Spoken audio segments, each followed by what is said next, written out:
ऐसा कभी नहीं हुआ था। धर्मराज लाखों वर्षों से बहुत आदमियों के कर्मों और सिफारिश के आधार पर स्वर्ग या नर्क के निवास स्थान अलॉट करते आ रहे थे, पर ऐसा कभी नहीं हुआ था। सामने बैठे चित्रगुप्त बार बार चश्मा पोंछकर बार बार थूक से पन्ने पलट रजिस्टर पर रजिस्टर देख रहे थे। गलती पकड़ में नहीं आ रही थी। आखिर उन्होंने खींचकर रजिस्टर इतनी जोर से बंद किया कि मक्खी चपेट में आ गई। उसे निकालते हुए वे बोले, महाराज, रिकॉर्ड सब ठीक है। भोलाराम के जीव ने 5 दिन पहले देह त्यागी और यमदूत के साथ इस लोक के लिए रवाना भी हुए, पर अभी तक वो यहाँ पहुंचा ही नहीं।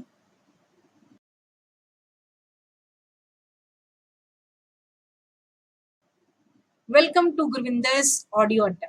आज की हमारी स्टोरी है भोलाराम का जीव, जिसको लिखा है हरिशंकर परसाई ने। धर्मराज ने पूछा, और वो दूत कहाँ है?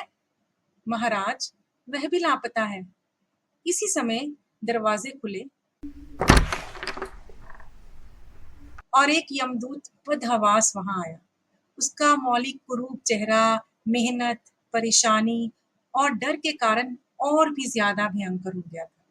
उसे देखते ही चित्रगुप्त चिल्ला उठे, अरे तू कहाँ रहा इतने दिन? भोलाराम का जीव कहाँ है? यमदूत हाथ जोड़कर बोला, दया निधान, मैं कैसे बतलाऊं कि क्या हो गया। आज तक मैंने धोखा नहीं खाया था, पर भोलाराम का जीव मुझे चकमा दे गया। 5 दिन पहले जब जीव ने भोलाराम की देह को त्यागा, तब मैंने उसे पकड़ा और इस लोक की यात्रा शुरू की। नगर के बाहर ज्यों ही मैं उसे लेकर एक तीव्र वायु तरंग पर सवार हुआ, वैसे ही वह मेरी चंगुल से छूटकर न जाने कहाँ गायब हो गया।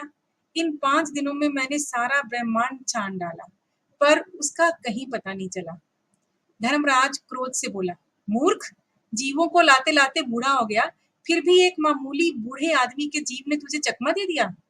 दूत ने सिर झुकाकर कहा, महाराज, मेरी सावधानी से में बिल्कुल कसर नहीं थी। मेरे इन अभ्यस्त हाथों से अच्छे अच्छे वकील भी नहीं छूट सके, पर इस बार तो कोई इंद्रजाल ही हो गया। चित्रगुप्त ने कहा, महाराज, आजकल पृथ्वी पर इस तरह का व्यापार बहुत चल रहा है। लोग दोस्तों को कुछ चीज भेजते हैं और उसे रास्ते में ही रेलवे वाले उड़ा देते हैं। हौजरी के पार्सलों के मोजे रेलवे अफसर पहनते हैं। मालगाड़ी के डब्बे रास्ते में ही कट जाते हैं। एक बात और हो रही है, राजनीतिक दलों के नेता विरोधी नेता को उड़ाकर बंद कर देते हैं। कहीं भोलाराम के जीव को भी तो किसी विरोधी ने मरने के बाद खराबी करने के लिए तो नहीं उड़ा दिया? धर्मराज ने व्यंग्य से चित्रगुप्त की ओर देखते हुए कहा, तुम्हारी भी रिटायर होने की उम्र आ गई है। भला भोलाराम जैसे दीन आदमी से किसी को क्या लेना देना? इसी समय कहीं से घूमते घामते नारद मुनि यहाँ आ गए। धर्मराज को गुमसुम बैठे देख बोले, क्यों धर्मराज, कैसे चिंतित बैठे हैं? क्या नर्क में निवास स्थान की समस्या अभी हल नहीं हुई?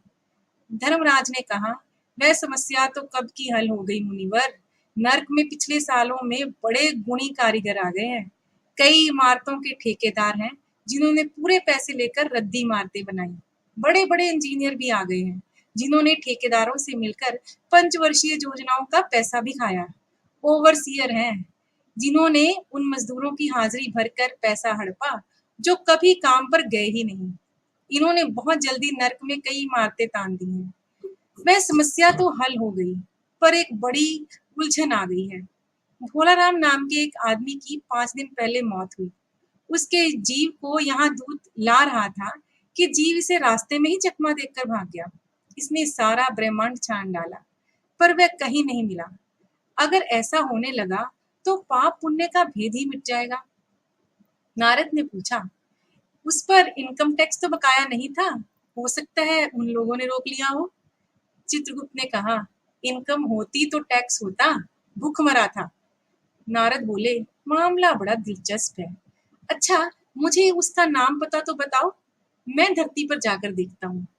चित्रगुप्त ने रजिस्टर देखकर बताया, भोलाराम नाम था उसका। जबलपुर शहर में धमापुर मोहल्ले में नाले के किनारे एक 1.5 कमरे टूटे फूटे मकान में वह परिवार समेत रहता था। उसकी एक स्त्री थी, 2 लड़के और एक लड़की, उम्र लगभग 60 साल, सरकारी नौकर था, 5 साल पहले रिटायर हो गया था।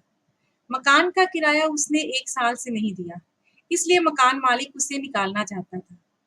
इतने में भोलाराम ने संसार को ही छोड़ दिया। आज 5वां दिन है।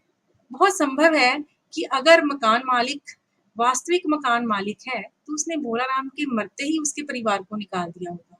इसलिए आपको परिवार की तलाश में काफी घूमना पड़ेगा। माँ बेटी के सम्मिलित क्रदन से ही नारद भोलाराम का मकान पहचान गए। दरवाजे पर जाकर उन्होंने आवाज लगाई, नारायण नारायण। लड़की ने देखकर कहा, आगे आगे आ जाओ महाराज। नारद ने कहा, मुझे भिक्षा नहीं चाहिए, मुझे भोलाराम के बारे में कुछ पूछताछ करनी है। अपनी माँ को जरा बाहर भेजो बेटी। भोलाराम की पत्नी बाहर आई। नारद ने कहा, माता, भोलाराम को क्या बीमारी थी? क्या बताऊं, गरीबी की बीमारी थी। 5 साल हो गए पेंशन पर बैठे, पर पेंशन अभी तक नहीं मिली। हर 10-15 दिन में एक बार दरख्वास्त देते थे, पर वहां से या तो जवाब आता नहीं था, और आता था तो यही कि तुम्हारी पेंशन के मामले में विचार हो रहा है। इन 5 सालों में सब गहने बेचकर हम लोग खा गए, फिर बर्तन बिके, अब कुछ नहीं बचा। चिंता में घुलते घुलते और भूखे मरते मरते उन्होंने दम तोड़ दिया।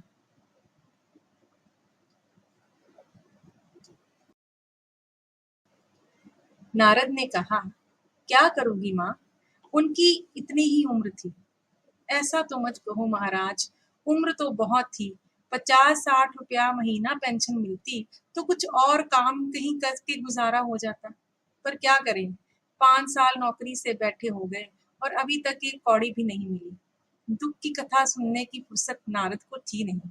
वह अपने मुद्दे पर आए। माँ, ये तो बताओ कि यहाँ किसी से उनका विशेष प्यार था, जिसमें उनका जी लगा हो? पत्नी बोली, लगाव तो महाराज बाल बच्चों से ही होता है। नहीं, परिवार के बाहर भी हो सकता है। मेरा मतलब किसी औरत। स्त्री ने घुर्राकर नारद की ओर देखा। बोली, अब कुछ मत बको महाराज, तुम साधु हो, उचक्के नहीं हो। जिंदगी भर उन्होंने अब किसी दूसरी औरत की तरफ आंख उठाकर नहीं देखा। नारद हंसकर बोले, हाँ, तुम्हारा ये सोचना ठीक ही है। यही हर अच्छी गृहस्थी का आधार है। अच्छा माता, मैं चला। औरत ने कहा, महाराज, आप तो साधु हैं, सिद्ध पुरुष हैं, कुछ ऐसा नहीं कर सकते कि उनकी रुकी हुई पेंशन मिल जाए, इन बच्चों का पेट कुछ दिन भर जाए? नारद को दया आ गई। वो कहने लगे, साधुओं की बात कौन मानता है? मेरे यहाँ कोई मठ तो है नहीं, फिर भी मैं सरकारी दफ्तर जाऊंगा और कोशिश करूंगा। वहां से चलकर नारद से सरकारी दफ्तर पहुंचे। वहां पहले ही से कमरे में बैठे बाबू से उन्होंने भोलाराम के केस के बारे में बातें की। उस बाबू ने उन्हें ध्यानपूर्वक देखा और बोला, भोलाराम ने दरख्वास्तें तो भेजी थी, पर उन पर वजन नहीं रखा था, इसलिए कहीं उड़ गई होंगी। नारद ने कहा, भाई, ये बहुत से पेपर वेट तो रखे हैं, इन्हें क्यों नहीं रख दिया?